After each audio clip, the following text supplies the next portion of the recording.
우리 창세기 3장 1절부터 6절까지 말씀을 보겠습니다. 창세기 3장 1절부터 6절까지 말씀입니다. 한 절씩 부족하겠습니다. 그런데 뱀은 여호와 하나님이 지으신 돌짐승 중에 가장 간교하니라. 뱀이 여자에게 물어 이르되 하나님이 참으로 너희에게 동산 모든 나무의 열매를 먹지 말라 하시더냐.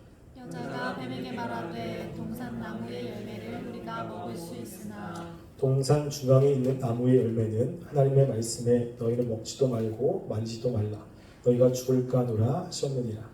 뱀이 여자에게 이르되 너희가 결코 죽지 아니하리라. 너희가 그것을 먹는 날에는 너희 눈이 밝아져 하나님과 같이 되어 선악을 알 줄 하나님이 아시니라. 여자가 그 나무를 본즉 먹음직도 하고 보암직도 하고 지혜롭게 할 만큼 탐스럽기도 한 나무인지라. 여자가 그 열매를 따먹고 자기와 함께 있는 남편에게도 주매 그도 먹음지라. 아멘. 네, 우리가 이번 주 금요일 수련회가 있습니다. 수련회 주제는 죄의 소금입니다. 우리가 지난 주는 연합 청년부 예배를 드렸고요. 그 지난 주에 마귀의 속임에 대해서 살펴보았습니다. 우리가 죄가 우리를 하나님 말씀에서 벗어나게 할 때는 두 가지 작용을 한다고 했죠. 첫 번째는 강함이고 두 번째는 속임입니다. 그래서 이 두 가지를 통해서 신자를 하나님의 말씀에서 벗어나게 하고 하나님의 주시는 은혜와 축복을 경험하지 못하게 만듭니다. 그 중에 우리가 함께 살펴볼 것은 이 속임이라고 하는 건데요. 이 속임이 굉장히 탁월하고 굉장히 강력한 것이라고 이야기를 했습니다. 그것은 바로 우리가 함께 살펴본 이 하와를 이 마귀가 하나님 말씀에서 벗어나게 한 곳에서 우리는 살펴볼 수 있습니다. 제가 요 창세기 3장 1절부터 6절 말씀을 1년 전에 설교를 했더라고요. 혹시 이 말씀 기억이 나시나요? 네. 훌륭합니다. 네. 기억해 주시고요. 자, 그런데 지금 마귀가 이 아담과 하와, 특별히 하와를 하나님의 말씀에서 벗어나게 할 때 뭘 사용했죠? 속임이라는 것을 사용했어요. 근데 그럴 수 있지. 왜냐면 우리도 마귀에게 속임을 당하니까 그냥 하와도 우리처럼 그렇게 속임을 당하는 거 아니야? 라고 생각할 수 있지만 여러분, 아담과 하와의 상태는 현재 우리의 상태와는 완전히 다른 상태입니다. 신학자들은 인간의 사중 상태에 대해서 이야기를 하거든요. 그러니까 하나님의 이 인간이 네 가지 종류의 상태가 있습니다.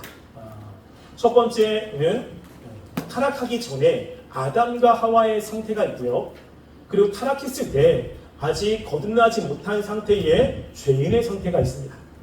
그리고 거듭났을 때 하나님의 백성들의 상태가 있고요. 예수님이 이 땅 가운데 왔을 때 영화에 들어갔을 때의 상태가 있습니다. 아담과 하와를 하나님이 창조하시고 에덴 동산에서 살게 하셨을 때 죄가 있었을까요? 없었을까요? 죄가 없었어요. 아담과 하와의 마음속에는 죄라고 하는 것이 존재하지 않습니다. 우리가 말씀대로 살아갈 때 어려운 것은 바로 이 죄의 힘 때문이거든요. 죄의 힘 때문에 하나님의 말씀이 싫고 그리고 하나님이 원하시는 것들을 싫어하는 일들이 있는데 아담과 하와는 다 그 지정의 이 죄의 자리가 마음인데 마음은 지성과 생각과 감정과 의지에 관련이 있잖아요. 그래서 이 하와는 하나님의 말씀을 정확히 알고 있었어요.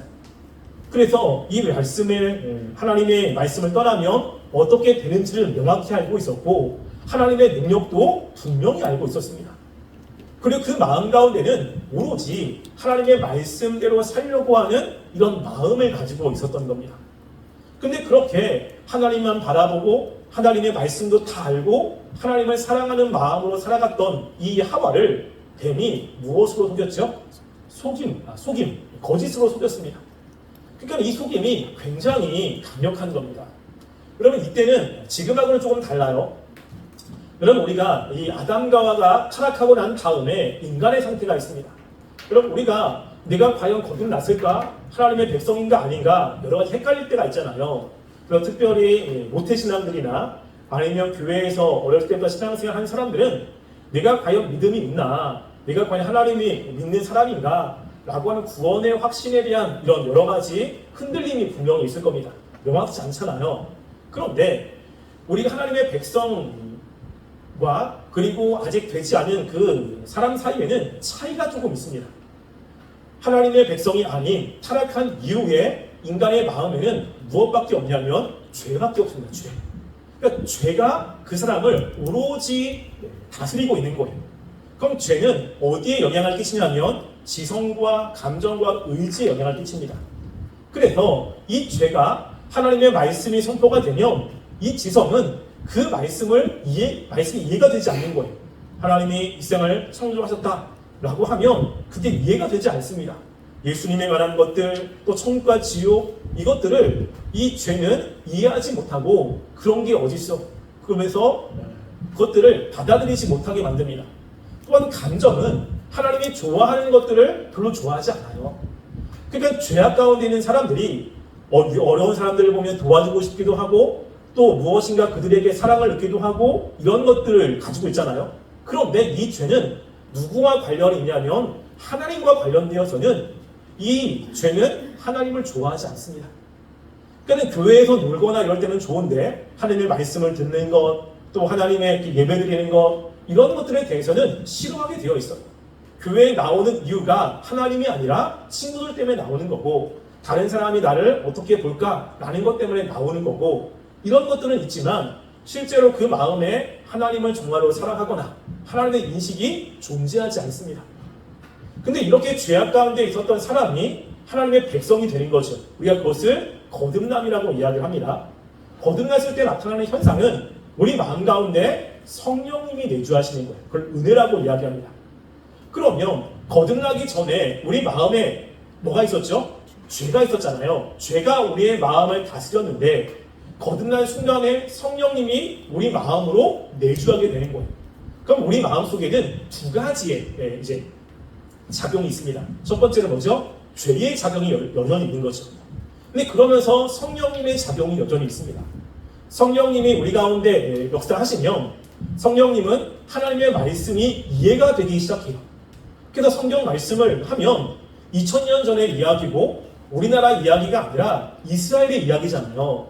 우리가 본 적도 없고 그리고 그것들을 우리가 어떻게 증명할 수도 없는데 그 하나님의 말씀이 이렇게 선포가 되면 성령님이 이해가 되게 하는 거예요. 아 그렇구나. 그런 게 있구나. 하나님이 나를 사랑하시는구나. 라고 하면서 이해가 되면서 그 하나님을 바라보게 되고 하나님을 붙잡으려고 하는 마음이 생기게 됩니다. 이게 성령님이 하시는 거예요. 그런데 우리 안에 성령님만 계시는 게 아니라 누구도 있죠? 죄도 있잖아요. 그러니까 죄는 또 어떻게 하냐면 하나님의 말씀을 예배 시간에 듣고서 맞아 그래 하나님이 계시지 걱정하지 마 라고 하는데 실제로 내 삶 속에 가다 보면 이 죄가 우리 마음속에서 또 지배력을 행사해가지고 의심을 하게 만드는 거죠. 과연 그럴까? 과연 하나님이 계시나? 라는 생각을 하게 만듭니다. 그래서 하나님 말씀을 들으면 하나님의 말씀대로 살고 그것이 맞는 것처럼 느껴지지만 또 한편으로는 과연 그런가? 하나님이 계신가라는 의심도 갖게 되는 거죠. 그래서 우리 마음 가운데 두 가지의 마음이 생깁니다. 그래서 거듭나지 않은 사람들은 뭐냐면 단일 의지거든요. 단일 의지. 그래서 죄악된 의지밖에 없어요. 하나님 말씀대로 살려고 하는 것이 없고 내 마음대로 살아가려고 하지만 하나님의 백성들에게는 두 가지 의지가 있습니다. 이중 의지라고 하거든요. 하나는 말씀대로 살려고 하는 의지가 있는 반면 한편으로는 죄악된 의지가 있어요. 여러분 이 시간에 예배를 드리지만 여러분 예배를 드리기 전에 내가 예배를 열심히 드려야겠다. 집중해야겠다라는 마음으로 참석하는 분들이 있죠. 그런데 예배를 드리다 보면 딴 생각이 막 나는 겁니다. 그리고 자꾸만 마음이 다른 곳으로 향하는 거죠. 이러면 안 되는데? 라는 생각으로 마음을 집중을 하지만 또 잘 안 됩니다. 이런 싸움이 마음속에 있죠.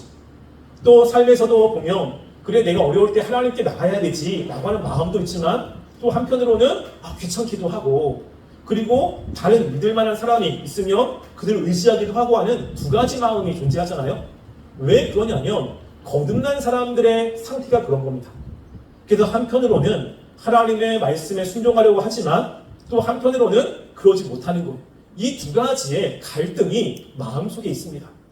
여러분 이것은 거듭난 사람들에게만 있는 거예요. 그래서 거듭난 사람들의 마음속에 죄가 있기 때문에 이 죄가 속임으로 우리 하나님의 말씀에서 벗어나게 합니다. 그런데 또 다른 상태가 있어요. 이 영화의 상태거든요. 우리가 죽고 난 이후에 예수님이 이 땅에 오시면 하나님의 나라에 들어가게 되죠. 하나님의 나라에 죄가 있을까요? 없을까요? 죄가 존재하지 않아요. 죄가. 그러니까는 하나님의 나라에서는 이 의지가 이중 의지일까요? 단일 의지일까요? 단일 의지죠. 온전히 하나님만 바라보게 되는 겁니다. 그래서 천국에 가면 여러분들 천국은 예배가 굉장히 많습니다. 예배가 하나님을 찬양하고 또 하나님을 높이는 일들이 굉장히 많아요. 여러분 지금은 예배가 많다고 그러면 야 그게 무슨 천국이냐라고 이야기를 하겠죠. 여러분 예배만 많으면 좋아요, 나빠요? 뭐 나쁘다고는 못하겠죠. 대놓고는 못하겠지만 어떤 분들은 그래요. 아니 예배만 드리는 게 그게 무슨 천국이냐라고 이제 하게 될 겁니다. 여러분 근데 그렇게 느끼는 것은 왜 그러냐면 죄가 있기 때문이에요. 죄가 있는 상태에서 예배를 드릴 때는 예배 드리는 게 되게 힘들어요. 왜냐면 온전히 하나님만 바라보는 그런 의지만 있는 게 아니라 자꾸만 다른 생각도 나오고 그리고 뭐 짜증도 나고 말씀을 들을 때 이해도 잘 안 되고 그것이 느껴지지도 않고 그래서 좀 답답하고 또 건조한 이런 느낌도 있잖아요. 그러니까 예배가 지루하기도 하고 뭐 힘도 들고 이러니까 예배를 오래 드린다고 하면 굉장히 힘든 상태가 됩니다. 그런데 영화의 상태는 아니에요. 죄가 없습니다.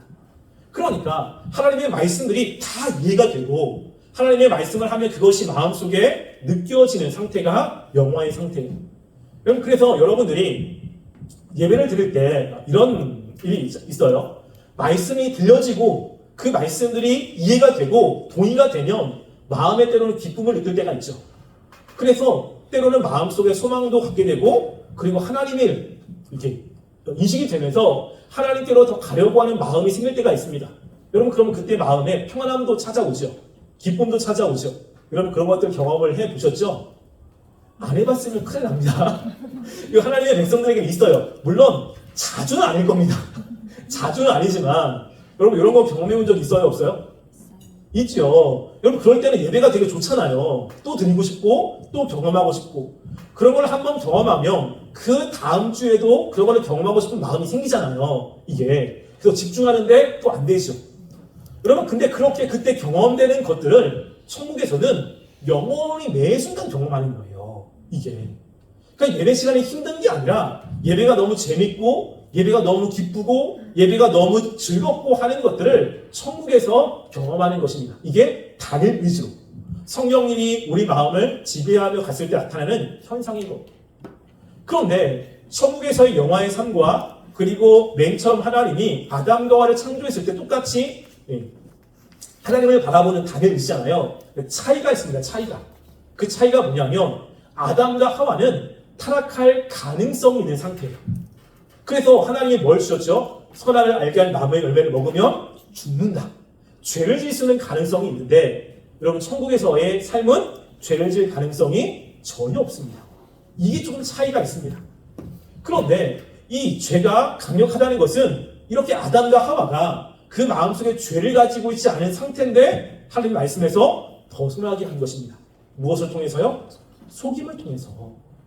그러니까 온전하게 하나님만 바라봤던 아담과 하와를 말씀에서 벗어나게 한데 속임을 사용했다면 우리 안에는 죄가 있잖아요. 그러니까 우리를 속이는 것은 훨씬 더 쉽겠죠. 그래서 우리가 속임으로 하나님 말씀에서 벗어나는 일들이 굉장히 많습니다. 그래서 우리가 이번 주에 수련회 가서 여러분들이 그 속임이 어떤 것인지 6가지를 살펴볼 거고요. 그리고 수련회 갔다 와서 마귀가 하와만 속인 게 아니라 예수님도 속였잖아요. 그 예수님을 어떻게 속였는지를 그 3가지를 좀 살펴볼 겁니다. 그게 그대로 지금 우리의 삶 가운데로 나타나게 되거든요. 그것을 이제 살펴보는데 이 마귀가 속일 땐 똑같은 방법으로 속입니다. 지금 하와를 속이는 그 특징은 뭐냐면요. 첫 번째로는 마귀가 뱀으로 둔갑했다는 거예요. 뱀으로. 그냥 자신의 모습을 그대로 드러낸 것이 아니라 이 마귀가 뭘로 둔갑했냐면 뱀으로 둔갑했습니다. 성경에서 뱀을 뭐라고 지금 지칭하고 있냐면 1절에 뱀은 여호와 하나님이 지으신 들짐승 중에 가장 간교하니라 라고 이야기를 하잖아요. 여러분 간교하다라고 하는 것은 의역이에요. 의역. 원래 이 단어는 지혜롭다는 뜻입니다. 그러니까 뱀은 가장 지혜로워요. 근데 좋은 긍정적인 면에서는 지혜롭지만 부정적인 면으로는 간교하다는 뜻은 가지고 있거든요. 그러니까 뱀이 굉장히 머리가 좋다는 거예요. 뱀이. 그러니까 하와랑 대화를 해도 이 뱀은 여러 가지를 이야기할 수 있잖아요. 그러니까 이렇게 지혜로운 뱀을 사용해서 하와에게 가게 되는 겁니다. 마귀가 오늘 속일 때 그래요. 있는 모습 그대로 나오지 않습니다. 좋은 모습으로 광명의 천사로 친근하게 우리에게 다가오는 일들이 벌어지게 되는 거예요. 그래서 고린도후서 11장 14절 말씀에 보면 이렇게 이야기를 합니다. 자, 한번 읽어볼게요. 시작. 이것은 이상한 일이 아니니라. 사단도 자기를 광명의 천사로 가장하나니. 사단도 자기를 어떻게 하죠? 광명의 천사로 가장을 해요. 천사처럼 화려하게 우리를 위하는 것처럼 다가옵니다. 여러분, 예수님도 마태복음에 보면 거짓 선지자들에 대해서 이야기를 하잖아요.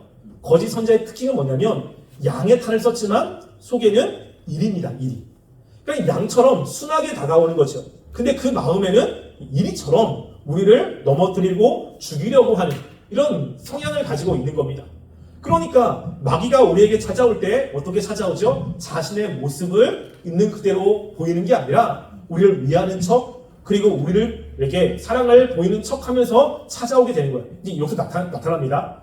그 예수님을 속일 때도 그렇잖아요. 예수님이 하나님의 뜻을 순종하려고 이제 십자가에 돌아가시고 3일 만에 부활한다고 베드로에게 이야기했습니다. 근데 그 얘기를 들은 베드로는 뭐라고 이야기하죠? 주님, 절대로 그렇지 않습니다. 주님이 죽다니요, 이거는 말이 되지 않습니다. 예수님은 죽으시면 안 됩니다. 라고 이야기한 거예요. 그때 예수님이 베드로에게 했던 말이 뭐죠? 사단아, 물러가라 라고 하는 것이었어요. 그럼 베드로는 예수님을 생각해서 한 겁니다. 예수님이 죽고 고난다는 것을 원치 않기 때문에 그렇게 하면 안 된다고 생각하는 거죠. 그 안에 사랑이 담겼어요? 안 담겼어요? 담겼어요. 예수님의 사랑이. 근데 문제는 뭐죠? 하나님의 뜻이 아니었던 겁니다. 베드로는 그 선생이신 예수님을 사랑했다고요. 그리고 선생님이 고통당하는 것을 좋아하지 않잖아요. 우리가 보통. 그러니까 고통당한다고 했을 때 아닙니다. 그러면 안 됩니다. 선생님이 건강하셔야 되고 그리고 어려움이 없어야 되고 이렇게 이야기하는 것은 너무 당연하죠. 그러니까 예수님이 그 얘기를 들었을 때는 예수님을 위하는 겁니다. 아, 나를 위하는구나. 나에게 마음을 표현하는구나. 라고 하지만 그 베드로가 하는 이야기는 하나님의 말씀이 아니라 사단의 이야기인 거죠. 왜? 하나님의 뜻을 거스르는 이야기고 하나님의 그 길을 가지 못하게 하는 이야기인 거예요. 그게 우리를 위하는 척하는, 위한다고 이야기하는 것이 하나님의 말씀에서 벗어난 것일 수도 있습니다. 여러분, 이게 지금 뱀이 사용하고 있는 겁니다. 자, 뱀이 하와에게 찾아가서 이야기를 하죠. 뭐라고 하냐면 1절에 보시면 이렇게 이야기합니다. 하나님이 참으로 너희에게 동산 모든 나무의 열매를 먹지 말라 하시더냐 라고 이야기를 하는 거예요. 자, 여기에 뱀의 의도가 있습니다. 여러분, 참으로라고 하는 번역은 뭐냐면 뉘앙스가 이런 거예요. 우리나라 말로 참으로잖아요. 자, 뭐 이런 그냥 하나님이 정말로 그랬어? 진짜야? 이런 뉘앙스예요. 그냥 평상시 이야기하는 그런 채가 아니라 깜짝 놀라는 거야. 어떻게 그런 일이 있을 수 있어? 이게 말이 되는 거야? 이런 뉘앙스로 얘기하는 거예요. 정말로 하나님이 너한테 동산의 모든 열매를 먹지 말라 했어? 라고 하면서 이건 말도 안 되고 이상하다는 뉘앙스를 풍기는 단어가 참으로는 단어예요. 근데 뭐라고 하냐면 동산의 모든 나무의 열매를 먹지 말라 하더냐? 라고 이야기하죠. 하나님이 동산의 모든 나무의 열매를 먹지 말라 했습니까? 아니잖아요. 뭘 먹지 말라고 했죠? 선악을 알겠나? 하나만 먹지 말라고 했어요. 그런데 하나를 어떻게 해석하죠? 전체로 해석하는 거예요. 전체로. 그러니까 너는 원래 다 할 수 있는데 하나님이 그렇게 먹지 말라 했어? 하나님에 대한 부정적인 인식을 사용하는 것입니다. 이게 있는 거예요. 이게. 그리고 하나님이 주신 것과 주지 않은 것 가운데 어느 게 더 많죠? 주신 게 더 많잖아요. 근데 어디에 집중하게 만듭니까? 주지 않은 것에 집중하게 만드는 거예요. 그러면 하나님이 우리가 살아갈 때 필요한 재능도 주셨고 그리고 공기도 주시고 또 여러 가지 것들을 주셨는데 하나님이 주시지 않는 것들이 분명히 있습니다. 우리 삶에 어려움도 때로는 있을 수도 있고 힘든 것도 있을 수도 있어요. 그런데 하나님이 주신 것들은 당연한 거고 어디에 집중하게 만들죠? 하나님이 안 주신 것, 내가 누리지 못하는 것, 내가 지금 힘들어하는 것에 집중하게 만드는 거예요. 아니, 하나님이 나를 사랑하신다면 어떻게 나를 이렇게 힘들게 만들 수 있어?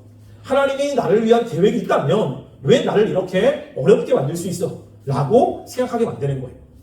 이스라엘 백성들이 출애굽을 했습니다. 400년 동안 종살이를 했습니다. 그 애굽 생활의 동안 그 삶이 너무 힘들었어요.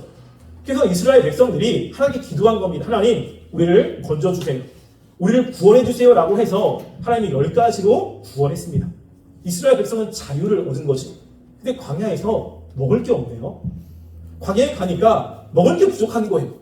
그러니까 이스라엘 백성들이 자신들이 종살이에서 자유롭게 된 것을 생각하지 않고 하나님께 뭐라고 불평하죠? 왜 우리에게 먹을 걸 안 주냐? 우리를 여기서 죽이러 데리고 왔다라고 한 거예요. 그럼 하나님이 애굽에서 했던 그 모든 것들은 뭡니까? 그거는 아무 생각을 하지 않는 거예요. 자신들을 위해서 그 바로의 애굽 군대를 다 물로 수장시킨 거, 그리고 애굽에서 10가지 재앙, 그리고 하나님이 그 재앙 가운데 자신을 지켜주신 거, 그 로마 사람들과 좀 구별시킨 거, 이 모든 것들은 그냥 아무것도 아니고 지금 당장 나에게 어려운 거에 집중해서 하나님이 지금 나를 사랑하시지 않고 나를 죽이려고 하고 나를 괴롭히는 분이라고 생각하게 만드는 거예요. 이게 지금 마귀가 하고 있는 겁니다. 하나님은 우리를 가장 사랑하시는 분이거든요. 그리고 가장 우리가 필요한 것이 무엇인지를 아는 분이에요. 그래서 우리에게 필요한 것들을 주시는데 그 주신 것들은 관심 없고 없는 것들에만 관심을 갖게 됩니다. 여러분, 때로는 자녀들이 부모님에게 섭섭할 때, 때로는 화가 날 때 그런 이야기를 하는 적이 있어요. 여러분들은 혹시 그렇게 얘기한 적이 있는지 모르겠지만, 엄마가 해준 게 뭐가 있어? 엄마가 나한테 뭘 해줬어? 뭐 다른 친구들은 엄마가 뭐 옷도 사주고, 그리고 뭐 이것도 해주고 저것도 해주고, 그런데 엄마가 해준 게 뭐가 있어? 혹시 이런 얘기를 해본 적이 있습니까? 여러분, 그러면 다시 되물면 엄마가 안 해준 게 뭐가 있냐? 어렸을 때 기저귀 갈아줘, 먹여줘, 재워줘, 지금까지 키워줘. 그리고 엄마가 우리한테 해준 게 너무 많잖아요. 근데 너무 많은데 그것을 생각하지 않고 섭섭한 거 없는 것만 생각하는 거예요. 그래도 엄마가 나를 사랑하지 않는 것처럼 느껴지고, 엄마가 나한테 관심 없는 것처럼 느껴지고, 그리고 다른 엄마와 비교해서 우리 엄마는 그것처럼 나에게 뭘 안 해준 것처럼 느껴지고, 여러분, 이렇게 느끼는 일들이 있잖아요. 이게 잘못된 느낌이죠. 지금 뱀이 마귀가 이렇게 느껴지는 거예요. 그래서 속임을 당할 때 딱 느낌이 뭐냐면 다른 것보다 하나님이 나를 위해 하시는 분이 아니다 라는 느낌을 갖게 됩니다. 하나님이 나를 사랑하시지 않아, 내가 힘든 것에 관심이 없으셔 라고 느껴진다면 100% 마귀의 속임이에요. 그래서 그것을 표현하기 위해서 지난번에 한번 이야기했는데요, 마귀가 쓰고 있는 단어가 되게 중요하다고 이야기했어요. 하나님에 대한 단어를 뭐라고 쓰고 있냐면 하나님이라는 단어를 쓰고 있어요. 여러분, 2장부터 시작해서 창세기 1장, 2장은 하나님의 창조에 대한 이야기를 하고 있어요. 그런데 2장 넘어오면 2장 4절부터 에덴 동산에 대한 이야기를 합니다. 그때 2장 4절부터 하나님이라고 하는 단어가 뭐로 표현되어 있냐면 여호와 하나님으로 표현되어 있어요. 그래서 성경을 보시면 2장 4절에도 2장 5절, 그리고 7절, 8절, 9절, 15절, 16절, 18절, 19절, 그리고 21절, 22절 전부 다 하나님을 뭐라고 이야기하죠? 여호와 하나님이요. 그렇죠? 그런데 이 뱀이 이야기하는 그때만 1절부터 시작해서 6절까지만 하나님에 대한 단어가 바뀝니다. 그때만 뭐라고 이야기하죠? 우리가 1절 보면 앞에는 여호와 하나님 이야기하지만 뱀이 여자에게 이를 때는 하나님이라고 이야기합니다. 그리고 2절에서 이 하와가 뱀에게 대답할 때 3절에 보면 하나님의 말씀이 라고 이야기를 하죠. 또 뱀이 5절에서 보면 뭐라고 이야기하니까 하나님이 아십니다 라고 이야기를 하는 거예요. 그러다가 이제 뱀과 하와의 대화가 끝나고 나서 이제 하나님이 찾아오십니다. 그때 8절에 보면 하나님에 대한 호칭이 뭘로 바뀌죠? 여호와 하나님으로 바뀌어요. 그래서 8절에 여호와 하나님 2번, 9절에도 나오고, 그리고 그 13절에도 나오고, 그리고 계속해서 여호와 하나님으로 바뀌죠. 그러니까 우리가 이걸 보면 계속해서 성경은 여호와 하나님이라는 단어를 쓰고 있는데 뱀과 하와의 대화에서만 뭘로 바뀝니까? 여호와가 빠져요. 이게 굉장히 중요한 의미가 있습니다. 그래서 여호와라고 하는 단어는 우리를 사랑하시고 우리에게 관심이 있으시고 우리를 이끌어 가시는 사랑의 하나님을 이야기할 때는 여호와를 씁니다. 이게.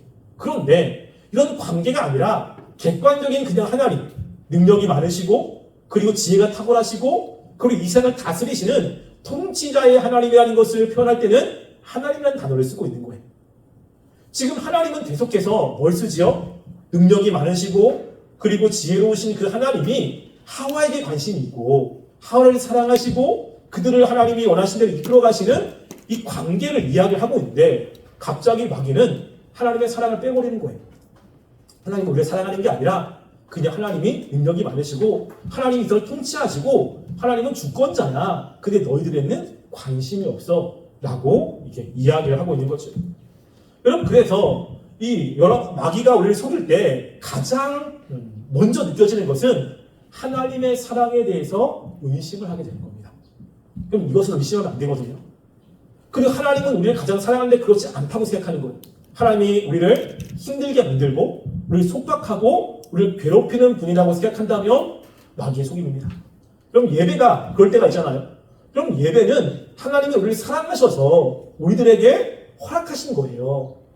예배를 주신 목적은 우리가 하나님과의 관계를 맺게 하는 거거든요. 특별히 그 관계 속에서 우리에게 주시는 은혜 가운데 뭐냐면 여기 삶이 힘들죠.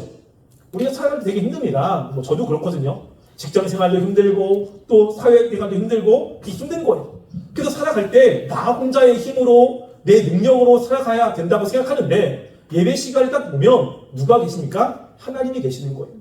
하나님이 나의 주인이시고 하나님이 나를 책임져 주시고 그리고 하나님이 우리의 주권자가 되어 주셔서 우리가 어렵고 힘든 것들을 다 해결해 주실 수 있고 그리고 우리를 선한 길로 인도하신다라고 하는 것을 예배 시간에 말씀을 깨닫게 해주시는 거예요. 그러면 힘들고 나 혼자밖에 없다라고 느껴지는 그 사람들이 예배를 통해서 뭘 느끼게 되죠? 하나님이 계시는구나. 하나님이 나에게 관심이 있구나. 하나님이 내 삶을 이끌어 가시는 하나님의 섭리가 있다고 느껴지게 되는 겁니다. 그러면서 힘든 것들을 하나님께 맡기고 마음에 평안함을 갖게 만드는 것이 예배 시간이거든요. 그래서 그렇게 마음의 평안의 가운데 세상을 갈 때, 살아갈 때 그 하나님을 의지하면서 살아가게 만드는 거예요. 또 여러분의 예배 시간에 은혜를 받은 것들이 있다면 물론 죄에 대한 깨달음과 뭐 이런 죄책감도 있겠지만 그 마음속에 그치 하나님이 계시지 맞아 힘들지만 하나님이 나의 삶 가운데 역사하실 거야 라는 생각을 아마 갖게 되는 일들이 되게 많을 겁니다. 이게 예배를 주신 목적 가운데 하나거든요. 하나님을 인식하게 만드는 거. 그런데 죄가 이제 속이면 예배가 그렇게 힘들 수가 없어요. 하필 주일날 이 2시 예배가 되어가지고 그렇죠? 가지도 못하고 거기다가 이제 졸릴 시간에 예배를 드려가지고 자꾸만 이게 뭐 졸지도 못하고 와가지고 힘 맞는 거 그죠? 친구들은 놀지도 못하고 예배 시간에 다른 친구는 주일날 오는데 예배 때문에 가지도 못하고 이 족쇄죠 족쇄 완전히 주일날에 또 봉사를 하면 아무것도 못하고 친구들을 만나자고 하는데 주일날을 못 만나니까 친구 관계도 좀 그렇고 내가 살아가는데 내 삶을 힘들게 만든다라고 생각을 할 때가 있잖아요. 무엇이죠? 마귀가 속이는 거예요. 마귀가 속이는 거. 이게. 그러니까 원래 그렇게 주려고 하는 게 아닌데 마귀가 자꾸만 하나님과의 관계를 속여서 하나님이 우리를 사랑하시는 분이라고 생각하지 않습니다. 그럼 말씀도 마찬가지예요. 그럼 말씀대로 순종하는 것도 되게 어렵잖아요. 근데 말씀을 순종하는 건 왜 중요하냐면 우리가 사회생활을 하다 보면 사람과 좋은 관계를 맺어야 됩니다. 여러분 주변에 보면 이기적인 사람들이 있잖아요. 나밖에 몰라. 나밖에. 그리고 자기만 챙겨달라고 하는 사람들을 보면 여러분들이 느낌이 어떻습니까? 그 사람들과 관계를 맺고 싶어요? 그렇지 않아요? 별로 안 맺고 싶죠. 근데 그런 사람들이 어려워. 그럼 도와주고 싶어요? 안 도와주고 싶어요? 안 도와주고 싶지. 이게 안 도와주고 싶다고요. 여러분 근데 말씀에 보면 다른 사람을 사랑하라고 이야기합니다. 그래서 말씀에 순종해서 먼저 손을 내밀고 먼저 그들을 챙겨주고 그들에게 다가가고 용서해주고 그러면 내가 힘들고 어려울 때 그들이 나를 도와줘요? 안 도와줘요? 도와주지요. 도와주기도 하고 그리고 베푸는 것 가운데 또 관계도 좋아지기도 하고 그러면서 다른 사람과 좋은 관계를 맺게 하는 것들이 있잖아요. 그러니까 하나님이 말씀하신 것은 우리가 사람을 살아가면서 다른 사람과 좋은 관계 속에서 살게 하기 위해서 말씀을 순종하라고 만드는 거예요. 이게. 그래서 그렇게 살면 우리가 사람들과 관계 속에서도 더 행복한 삶을 살고 그리고 우리가 사는 사회가 더 윤택한 삶이 되기 위해서 말씀하는 건데 그럼 하나님이 그렇게 하면 되게 힘들게 느껴지죠. 말씀을 순종하는 게 굉장히 어렵고 답답하고 그렇게 살려면 자꾸만 내가 하려고 하는 걸 못하게 하고 그럼 이렇게 느껴진다는 것은 무엇이냐면 죄가 속이고 있는 거예요. 원래 말씀을 주신 목적이 그런 게 아니거든요. 그럼 집에 가면 부모님이 자녀들한테 잔소리를 좀 많이 하잖아요. 집에도 사랑이한테 좀 많이 하거든요. 사랑이. 그러니까 요즘에 가장 큰 잔소리는 치카치카. 늘 아직까지 그러고 있어요. 이빨을 잘 안 닦아요. 안 닦아요. 요즘에 이제 유치가 빠지고 이제 영구치가 이제 나오거든요. 그래서 앞니 2개가 빠졌는데 거의 다 자랐어요. 그럼 잘 닦아야 되는데 이제 대충 닦고 나오는 거지. 그러면 이제 엄마가 너 똑바로 닦아라. 너 그럼 안 된다. 그럼 닦고 나왔는데 다시 들어가. 그래서 엄마가 보는 거야. 너 이게 닦는 거 이거 20번씩 해야 돼. 그럼 옆에 지키고 있어. 대충 하면 똑바로 안 해. 막 뭐라고 그러는 겁니다. 여러분 그러면 짜증나지. 그때 이제 사랑이는 엄마가 나를 괴롭힌다. 나 짜증나게 만든다. 왜 나를 저렇게 힘들게 만드냐라고 할 수 있어요. 그래가지고 엄마는 그러고 아빠는 조금 설렁설렁 하거든요. 그러니까 매일 아빠랑 치카치카 한다. 아빠랑 목욕한다라고 해요. 저는 조금 이렇게 봐주는 게 있거든. 그런데 여러분 사랑이가 그렇게 느껴질 때 엄마가 안 사랑하는 겁니까? 아니에요. 사랑하기 때문에 그런 거예요. 그게 잘해야 그 이빨을 오래 보존할 수 있고 썩지 않게 잘 살 수 있는 거잖아요. 그러니까 자기를 위해서 그렇게 얘기하는 거예요. 그런데 이렇게 하면 힘들잖아. 대충 하는 게 좋고. 근데 그렇게 하면 나중에 문제가 생기잖아요. 하나님이 그런 거예요. 우리에게 주신 율법이 우리를 사랑해서 주는 거거든요. 그래서 우리가 그렇게 살아야 나중에 문제가 없고 우리의 삶이 지금은 힘들지만 조금 지나면 더 하나님이 주시는 그 은혜 가운데 평안한 삶을 사는데 당장 그 말씀을 순종하는 그때가 게으름과 짜증 때문에 싫은 거죠.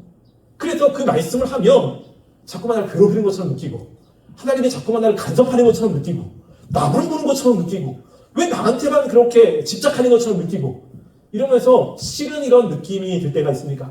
그럼 그게 뭐죠? 속임이에요. 속임. 하나님이 그렇게 우리에게 다가오지 않습니다. 그래서 지금 이 하와가 그걸 느끼고 있는 거예요. 그래서 이 속임에 빠진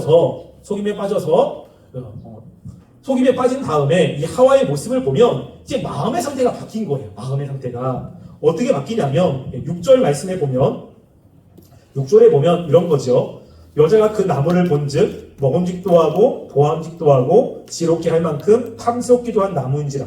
여자가 그 열매를 따먹고 자기와 함께 있는 남편에게 주매 그도 먹은지라. 어떻게 됐죠? 하와의 마음이 바뀌었어요. 그 전에는 선악을 알게 하는 나무의 열매가 먹으면 큰일 난다고 생각했거든요. 근데 그 이후로는 그걸 먹으면 행복해질 거라고 생각을 하는 거예요. 죄의 속임에 빠진 사람들은 관점이 바뀝니다.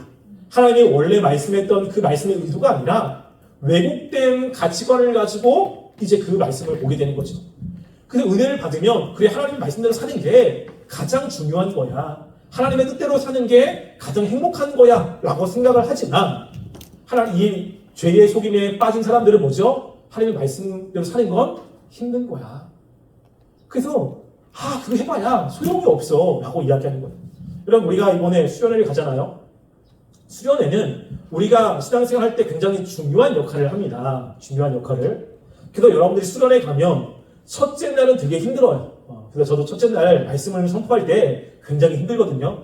여러분이 그 피곤함이 저한테 막 느껴지고 우리가 이제 저녁에 말씀을 듣다 보니까 졸음이 막 느껴지고 그리고 막 분위기도 막 되게 힘들어하는 것이 막 느껴져요. 여러분 근데 그 다음날 아침은 분위기가 좀 다릅니다.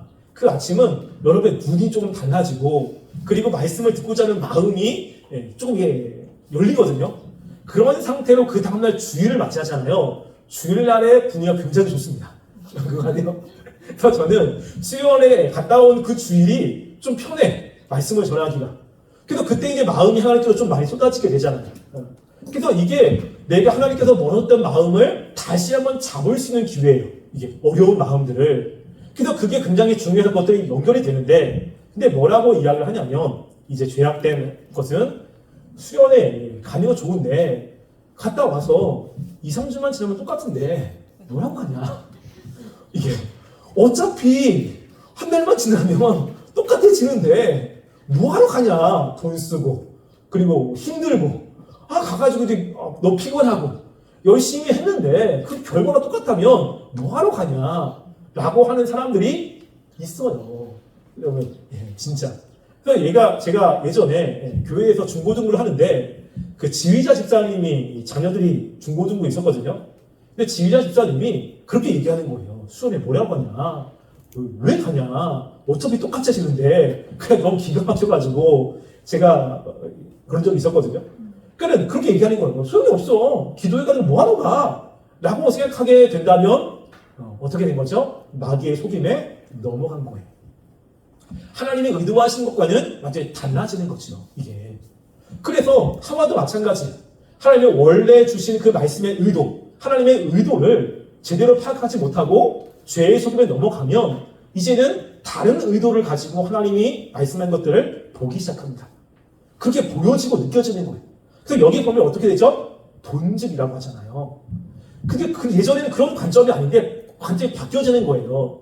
그래도 주일 예배에 은혜를 사모하는 사람들은 주일 예배 중요한데 갑자기 마음속에 이제 다른 마음이 들어오면 주일을 빠져도 되지 않는가? 뭐 굳이 주일을 지켜야 되는가? 라고 하는 마음이 든다면 어떤 상태죠? 죄의 속임에 넘어간 상태인 거예요. 그러니까 죄의 속임에 넘어가면 관점이 확 바뀌어져요.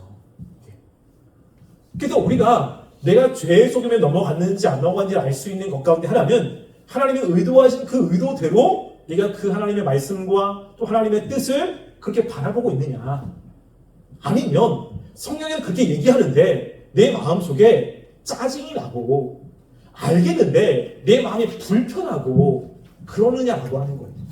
불편하다면 어떤 상태인 거죠? 죄의 속임에 넘어간 상태일 가능성이 높습니다. 그래서 여러분들이 은혜가 충만할 때는 예배 시간에 말씀 듣는 게 괜찮지만 그 죄가 여러분 가운데 있을 때는 하나님 말씀 안 돼, 뭐 짜증나, 굳이 그렇게 살아야 돼 라는 말씀이 마음속에 들기 시작하는 겁니다. 이게 이제 죄의 속임에 넘어간 상태인 거예요. 그래서 여러분들이 이걸 잘 아셔야 돼요. 우리는 우리 마음 가운데 은혜와 죄가 같이 있습니다. 그래서 죄가 속을 때 우리 마음속에는 죄가 동조해서 그 속임에 넘어가게 만들거든요. 그러니까 그렇지 않기 위해서 더 기도해야 되고 더 하나님께 나가야 되는 거예요. 우리가 결코 이 죄가 속이는 것을 우리 힘으로 극복할 수가 없습니다. 그러니까 어떻게 해야 되죠? 하나님께 기도하셔야 돼요. 하나님의 말씀을 듣는 곳에 자꾸만 노출시켜야 됩니다. 말씀을 계속 듣고 들으면 그 말씀이 처음엔 짜증이 나다가 나중에는 한 말씀이 들려가지고 마음이 하나님께로 향하는 경우도 있지 않습니까? 그러니까 여러분들이 계속해서 하나님 말씀을 듣고 하나님께 나오는 그 자리에 참석을 해서 그 하나님의 말씀들이 내 마음 가운데 심겨지도록 애쓰는 것이 필요하다는 겁니다.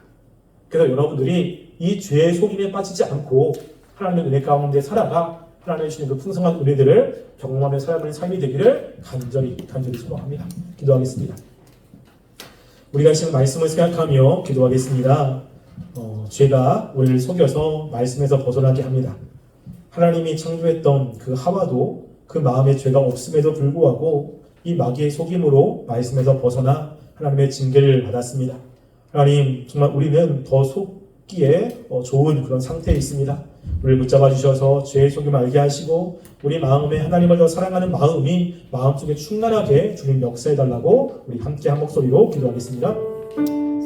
사랑하는 우리가 이 시간에 주 앞에 나아갑니다. 하나님, 우리가 주님을 바라보며 주님을 의지합니다. 하나님, 우리가 하나님의 그 사랑과 또 하나님의 말씀을 왜곡하지 않고 정말 하나님 말씀하신 대로 그것들을 바라보며 믿음으로 살아갈 수 있도록 주님 역사해 주시옵소서. 하나님, 죄가 자꾸만 우리를 속이고 주의 말씀에서 벗어나게 합니다. 정말 주님께서 간섭하여 주셔서 하나님 그 속임에서 우리가 벗어나지 않고 하나님 속임에 넘어가지 않고 정말 하나님의 말씀을 있는 그대로 정말 하나님이 원하시는 대로 바라보며 정말 주님과의 바른 관계 속에 살아갈 수 있도록 주님 역사하여 주시옵소서. 하나님, 우리의 마음이 하나님을 사랑하길 원하고 우리 마음이 더 하나님을 바라보길 원하고 더 하나님의 뜻대로 살아가기 원합니다. 우리 마음을 주관하여 주시고 우리 마음에 주의 은혜를 허락해 주시며 하나님 간섭하시고 역사하여 주시옵소서. 아버지 도와주시고 은혜 주시기 원합니다. 함께 주시고 역사하시고 도와주시옵소서. 사랑하는 하나님, 우리가 하나님을 온전히 바라보길 원합니다. 죄가 우리를 속여서 말씀에서 떠나게 하는 많은 시험들이 있는데 우리가 그 시험을 잘 분별하게 하시고 마음의 상태를 잘 깨닫게 하셔서 우리가 죄의 속임에 넘어가지 않고 하나님 말씀을 온전히 마음에 품고 살아가는 삶이 되게 도와주시옵소서. 이번 주에 수련회가 있습니다. 그 모든 일정 가운데 함께 하셔서 은혜로운 수련회가 되고 우리가 더 사랑으로 하나 되는 수련회가 되게 주님 역사해 주시옵소서. 오늘 덩금을 드린 손길이 있습니다. 그 손길들을 기억하여 주시고 하나님께서 축복하여 주시옵소서. 지금은 우리 주 예수 그리스도의 은혜와 하나님의 사랑과 성령님의 교통하심이 온전히 주님을 바라보며 죄의 속임이 아닌 온전히 하나님과 바른 관계 속에서 살기를 원하는 고개 숙인 우리 청년부 머리 위에와 가정 위에와 이 세계 위에 지금부터 영원토록 함께 있을지어다. 아멘.